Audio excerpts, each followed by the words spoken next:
Well, welcome to another edition of the Bones of Advertising. I'm still Craig McLeod, and you are. I am in awe today, Wow. and I am particularly in awe of you, my friend. Holy shit. I am in awe of you because it became painfully aware to me this very week, that I know absolutely nothing about calm, patient, smooth approaches to work. I tend to just unravel like you know those balls of wool that you see cats playing with that your grandmother chases around the room going, bring it back the bloody wool. Oh, she's knitting, yeah. Yes. Yes, I unravelled a bit like that this week. But every time I see you, I notice that you are just particularly, you have a calmness about you most times, and I want to know your secret. I want to know what you're drinking. Wow. Well, today I'm drinking an oat milk latte. That's McLeod. Yeah, sorry. gosh, yeah. Menu logo. Did somebody say KFC? Did somebody say JD? Well, that's a really interesting question to pose, JD. I do try and keep a pretty calm demeanor. I'm someone that can kind of manage and moderate myself, not being influenced by external things too readily. Like, definitely things affect me. I think the tenure has a lot to do with it as well. I think having seen a lot of things and realizing some of the things that in my early days that might have riled or razzled me enormously don't really matter in the long-term scheme of it all. You know, if we're talking about one specific thing, but I also think it comes back to a really clear understanding of two things. One, Hear about, I'll take notes. number one is being prepared, knowing. So before the situation becomes a shit fight, be prepared earlier in the process to ensure it doesn't get to that point of being, and you can't always manage that. Sometimes things just erupt. All of a sudden they just erupt. And the other is having a really good understanding that every creative output in some sense has a business need associated with it. Yep. So whatever we're doing creatively is about helping a business achieve a business result or a business outcome. So if we're designing an ad, it's to get more downloads to Deliveroo's app, or it's to get more sales of, product that someone's got in Bunnings. It's got a business outcome. And I think on top of that, it's also a business outcome for us. Advertising is extremely creative. There's lots of creative components to it, but there's not a whole bunch that really understand the business side of that as well and can manage that business side. Yeah, certainly in smaller agencies. I think you're underselling yourself a little. I sometimes see you. I do. I sometimes see you, and I'm reminded of that. But this is the cat in the hat. You know, look at me. Now I said the cat with a cup on my hat and the top of my hat. I can hold up two hooks and a fish on a dish, and it's just. Oh, look at me! I'm fucking juggling. Oh! Yeah, I think you kind of look. I bless you, but I do think you're very, very good at that juggle. You're very capable in that as well, because you're a very big mind with a bunch of creativity that underpins all of that, and this strategy stuff. So I do think you may be underselling yourself, my boy. But yeah, look, it is a juggle sometimes, isn't it?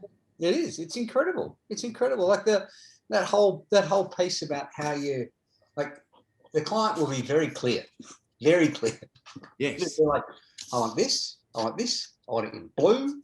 I want the type to be this big. I want my name all over the ad. Yep. And you go back to the creative department and they go, they have to be blue. How big was that? Leave it with us. We'll come back. And they come back with a postage stamp with a map of Mauritius on it. You're like, that's so true. Yeah. And you have to go and say, I know you wanted, a big outdoor poster with your name emblazoned on it, type this big, and a picture of a smiling pussycat, and you wanted it all in blue. Have you considered the benefits of a brown postage stamp with a picture of Mauritius on it? Yeah. Well, how will that help me sell pussycats? Oh, Oh, I don't think they thought about that. You definitely want to cut that one off before you get the question of how it's going to sell pussycats. That's for sure.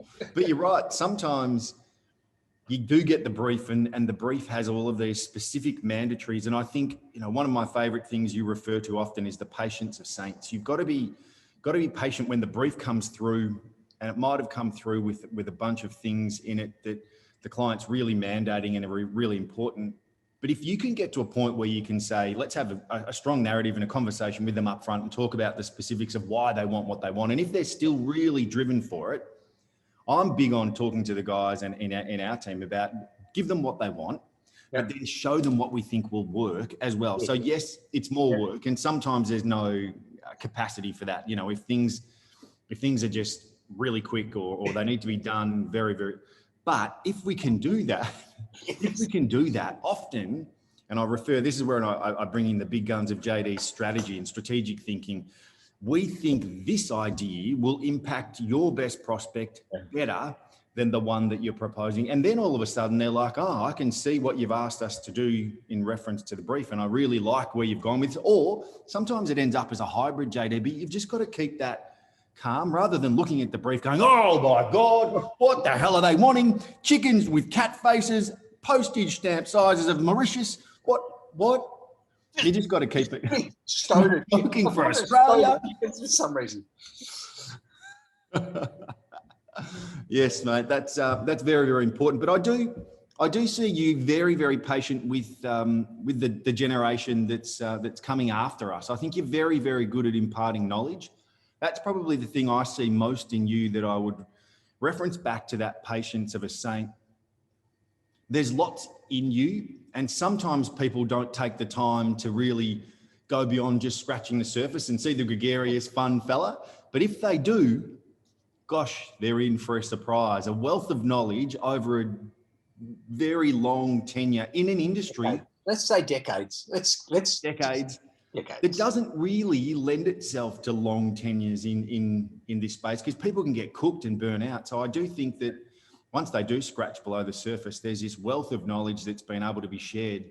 But sometimes that can be difficult as well, because we'll get people that'll come into the business or come into an agency, not particularly ours, come into the industry, and they're predisposed with this ideal that, they've got all of the answers already. And sometimes they've got a lot to contribute, but there's a very big difference between knowing which way to go and being a part of the process and learning how to get there. That's for sure.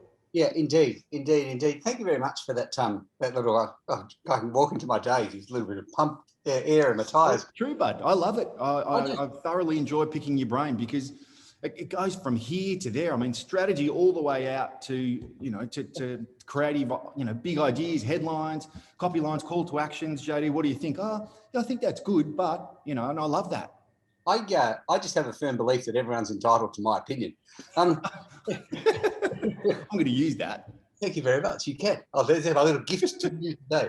No, I think you have to go in to any situation with a sense of humility, and whether you're a marketing manager dealing with a sales guy or an operations person or a finance guy deeper inside a FMCG business, or whether you're an account director, account manager trying to balance the needs of the client and the little postage stamp producing creatives are going to want, or whether you're a creative person who's actually looking to do something remarkable, I think you have to go in with an incredible amount of humility. And I think the best people in advertising and marketing have a sense of, I know nothing. They go into things with this sense of, I can learn something today, I can discover something today, and I can use that discovery to actually sell more of this. Because as philosophical as that may sound, at the end of the day, we're all paid up members of a very large army that dances to the tune of "How much money did we make today?"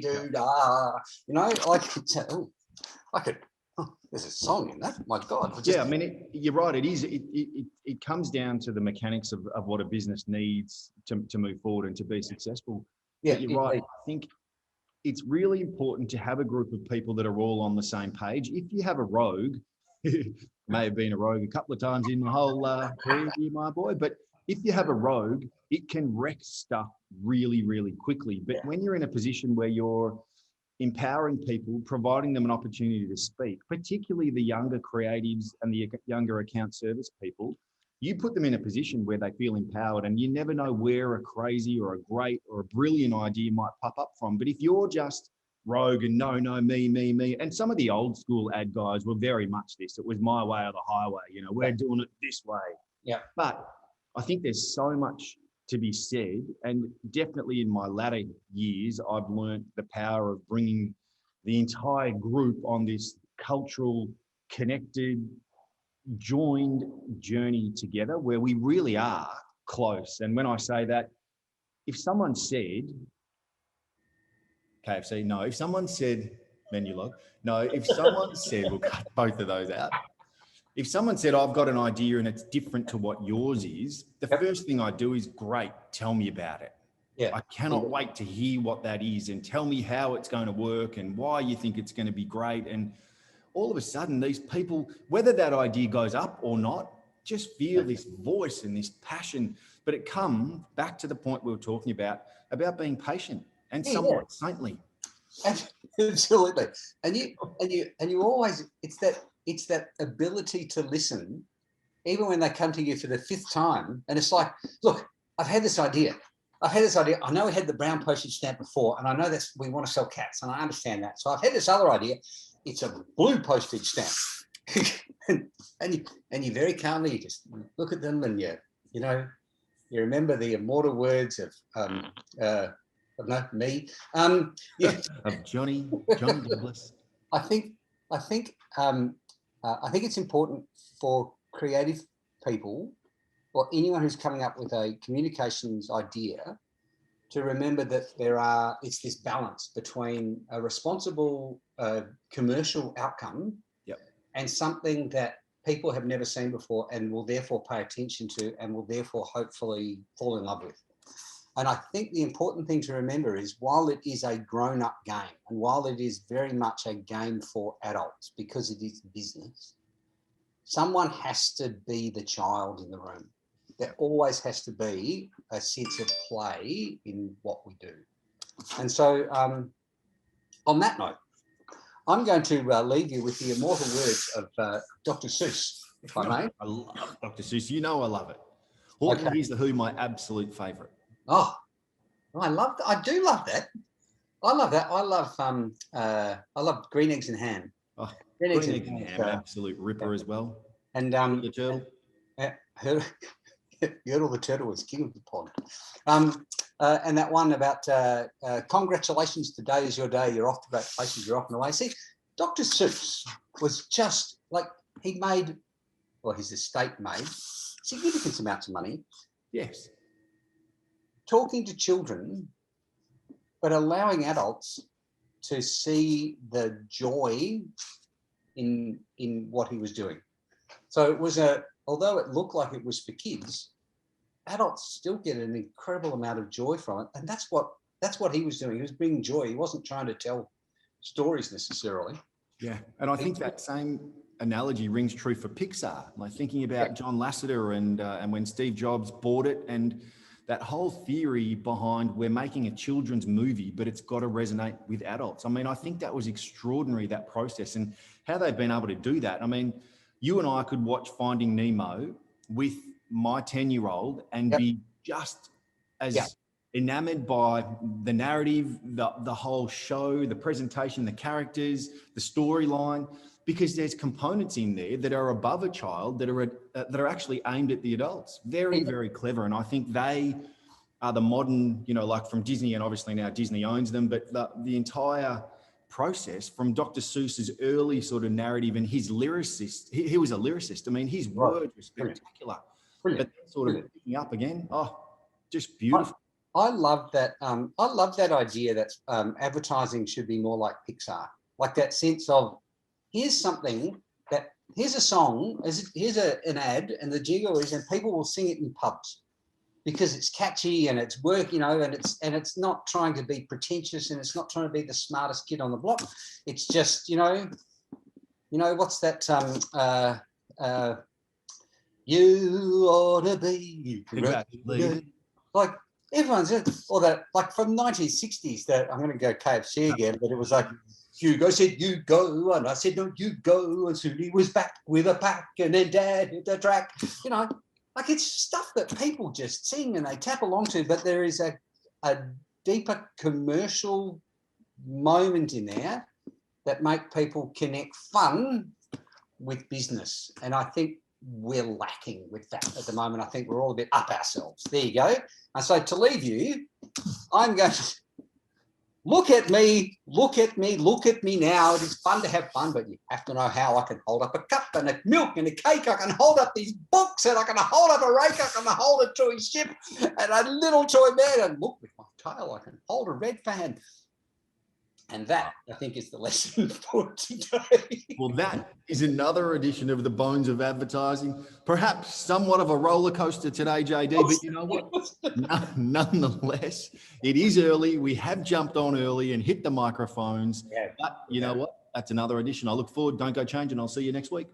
I will not go changing. Thank you.